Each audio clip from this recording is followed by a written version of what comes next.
বন্ধুরা আসসালামু আলাইকুম। চলে আসলাম চাঁদের বাড়ি ক্যাফে। এটা হচ্ছে কুমিল্লা জেলা তিতাস উপজেলায় বিটিকান্দি ইউনিয়ন হরিপুর গ্রামে। এখানে আসতে হলে একটা ব্রিজ পড়ে, ব্রিজের পাশেই মানে ব্রিজের নিচের অংশটায়, মানে নদীর পাড়ে ব্রিজের নিচে এই চাঁদের বাড়ি ক্যাফে অবস্থিত। মোটামুটি এখানে একটা সময় কাটানোর মতো জায়গা। আপনিও ফ্রি সময়ে চলে আসতে পারেন এই চাঁদের বাড়ি ক্যাফে, দারুণ সময় কাটবে ইনশাল্লাহ। এই চাঁদের বাড়ির ক্যাফের পাশেই বয়ে গেছে গোমতী নদী।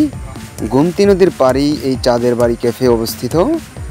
এখানে আপনি রেস্টুরেন্ট আছে, এখানে আপনি ইচ্ছা করলে খাওয়া দাওয়া করতে পারবেন এবং বসে সময় কাটাতে পারবেন। এবং উপরে ব্রিজ আছে, এই যে দেখতে পাচ্ছেন ব্রিজ, এই ব্রিজেও অনেক মানুষ এখানে আড্ডা দেয়, আপনি এখানেও সময় কাটাতে পারেন। তো বন্ধুরা, তোমরা সবাই ভালো থেকো, আল্লাহ হাফেজ। তোমরা ফ্রি সময় হলে চলে এসো, এখানে এসে সময় কাটাতে পারবে ইনশাআল্লাহ।